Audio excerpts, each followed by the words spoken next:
ಓಂಶಕ್ತಿ ಮಾಲಾಧಾರಿಗಳ ಮೇಲೆ ಕಲ್ಲು ತೂರಿದ ಪ್ರಕರಣಕ್ಕೆ ಸಂಬಂಧಪಟ್ಟಂತೆ ಮೂವರು ಅಪ್ರಾಪ್ತರನ್ನ ಬಂಧಿಸಿರೋದ್ರ ಬಗ್ಗೆ ಈಗಷ್ಟೇ ಮಾಹಿತಿಯನ್ನ ಪೊಲೀಸ್ ಅಧಿಕಾರಿಗಳು ಕೊಡ್ತಾ ಇದ್ದದನ್ನ ಗಮನಿಸ್ತಾ ಇದ್ರಿ. ಬಟ್ ಈ ಪ್ರಶ್ನೆ ಇಷ್ಟೇ, ಪ್ರಚೋದನೆ ಇವರಿಗೆ ಹೇಗೆ ಬಂತು? ವಿಷ ಬೀಜ ಬಿತ್ತೋ ಕೆಲಸ ಮನೆಯಲ್ಲಾಗಿದ್ದ ಅಥವಾ ಬೇರೆ ಯಾವುದಾದ್ರು ಕೇಂದ್ರದಲ್ಲಾಗಿದ್ದ? ಈ ಪ್ರಶ್ನೆಗೆ ಉತ್ತರ ಬೇಕು. ಜಸ್ಟ್ ಒಂದು ಪ್ರಕರಣ ಅಂತ ಇದನ್ನು ಬಿಡಬಾರ್ದಷ್ಟೇ. ಪಶ್ಚಿಮ ವಿಭಾಗದ ಡಿಸಿಪಿ ಯತೀಶ್ ಅವರು ಕೊಟ್ಟಿರುವ ಸ್ಟೇಟ್ಮೆಂಟ್, ಕಲ್ಲು ಎಸೆದವರ ಗುರುತನ್ನ ಪತ್ತೆ ಹಚ್ಚಲಾಗಿದೆ, ಬೇರೆ ಯಾರಾದರೂ ಇದ್ದಾರಾ ಅಂತ ನಾವು ಪರಿಶೀಲನೆ ಮಾಡ್ತಾ ಇದ್ದೀವಿ ಅಂತ ಹೇಳಿದ್ರು. ಓಂಶಕ್ತಿ ಮಾಲಾಧಾರಿಗಳು ಪಾಪ ಕೇಳ್ಕೊಂಡ್ರು, ನಮ್ಗಿಲ್ಲಿ ಜೀವನನೇ ಮಾಡೋಕ್ಕಾಗ್ತಾ ಇಲ್ಲ, ಉದ್ದೇಶ ಇಷ್ಟೇ, ನಮ್ಮನ್ನೆಲ್ಲ ಇಲ್ಲಿಂದ ಓಡಿಸ್ಬೇಕು, ನಮ್ಮ ಪ್ರಾಪರ್ಟಿನ ಕಡಿಮೆ ಬೆಲೆಗೆ ಇವ್ರು ತಗೊಳ್ಬೇಕು, ಅಲ್ಲಿ ತನಕ ನಮಗೆ ಟಾರ್ಚರ್ ಕೊಡಬೇಕು ಅಂತ ಅವ್ರು ಫಿಕ್ಸ್ ಆಗಿಬಿಟ್ಟಿದ್ದಾರೆ.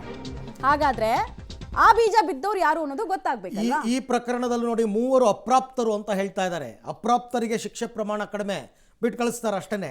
ಅದಕ್ಕೋಸ್ಕರನೇ ಅವ್ರು ಚಿಗುತ್ಕೋತಾ ಇರೋದು. ಆಮೇಲೆ ಒಂದು ಸ್ವಲ್ಪ ಹೊತ್ತಲ್ಲಿ ಒಂದು ಬ್ಯಾಕಪ್ ಟೀಮ್ ಬರುತ್ತೆ, ನಮ್ಮವರು ಅಮಾಯಕರು, ನಾವು ಕೊತ್ತಂಬರಿ ಸೊಪ್ಪು ತರಕ್ಕೆ ಹೋಗಿದ್ವಿ ಅಂತ ಬರ್ತಾರೆ. ನಿನ್ನೆ ರಾತ್ರಿ ಇದೆ ಏನು ಜೆ ನಗರ ಪೊಲೀಸ್ ಠಾಣಾ ವ್ಯಾಪ್ತಿಯಲ್ಲಿ ಒಂದು ಓಂ ಶಕ್ತಿ ಮೆರವಣಿಗೆ ಹೋಗ್ತಿದ್ದಂಥ ಸಂದರ್ಭದಲ್ಲಿ ಯಾರೋ ಕಿಡಿಗೇಡಿಗಳು ಕಲ್ಲು ತೂರಾಟ ಮಾಡಿದ್ದಾರೆ ಅಂತ ಹೇಳಿ ಇಲ್ಲಿ ಒಂದು ಪ್ರಕರಣ ದಾಖಲಾಗಿತ್ತು. ಆ ಪ್ರಕರಣದ ತನಿಖೆನ ನಿನ್ನೆ ರಾತ್ರಿನೇ ನಾವು ಶುರು ಮಾಡಿದ್ವಿ. ಮತ್ತು ಯಾರು ಈ ಕೇಸ್ನಲ್ಲಿ ಇನ್ವಾಲ್ವ್ ಆಗಿದ್ದಾರೆ ಅಂತ ನಾವು ಚೆಕ್ ಮಾಡಲಾಗಿ 3 ಜನ ಅಪ್ರಾಪ್ತ ಬಾಲಕರು ಒಂದು ಸಂದರ್ಭದಲ್ಲಿ ಅಲ್ಲಿದ್ದು ಮತ್ತು ಈ ಕಲ್ಲು ತೂರಾಟಕ್ಕೆ ಕಾರಣ ಆಗಿರೋ ಒಂದು ಮಾಹಿತಿ ಮೇರೆಗೆ ಅವ್ರು 3 ಜನನ ನಾವು ಪಿಕ್ ಮಾಡಿದ್ದೀವಿ. ಮತ್ತು ಈಗ ತನಿಖೆ ಮುಂದುವರೆದಿದೆ. ಬೇರೆ ಯಾರು ಇರಲಿಲ್ಲ ಸರ್? ಅಲ್ಲ, ಈಗ ನಮಗೆ ಇಲ್ಲಿವರೆಗೂ ತನಿಖೆಯಿಂದ ಏನು ತಿಳಿದು ಬಂದಿದೆ ಅಂದರೆ ಆ 3 ಜನ ಅಪ್ರಾಪ್ತರಲ್ಲಿದ್ದು ಮಾಡಿದ್ದಾರೆ ಅನ್ನೋ ಮಾಹಿತಿ ಇದೆ. ಅವ್ರನ್ನ ಪಿಕ್ ಮಾಡಿದ್ವಿ. ತನಿಖೆ ಮುಂದುವರೆದಂತೆ ಬೇರೆ ಯಾರಾದರೂ ಇನ್ವಾಲ್ವ್ಮೆಂಟ್ ಮತ್ತೊಂದಿದ್ರೆ ಮುಂದೆ ಮಾಡ್ತೀವಿ. ಅದೇ ಹೇಳ್ತಾ ಇರೋದು, ಈಗಿನ ತನಿಖೆಯ ಪ್ರಕಾರ 3 ಜನ. ತನಿಖೆ ಮುಂದುವರೆದಂತೆ ಹೆಚ್ಚಿನ ಮಾಹಿತಿ ಏನಾದ್ರು ಇದ್ರೆ ಅದ್ರ ಪ್ರಕಾರ ನಾವು ತನಿಖೆ ಮಾಡ್ತೀವಿ.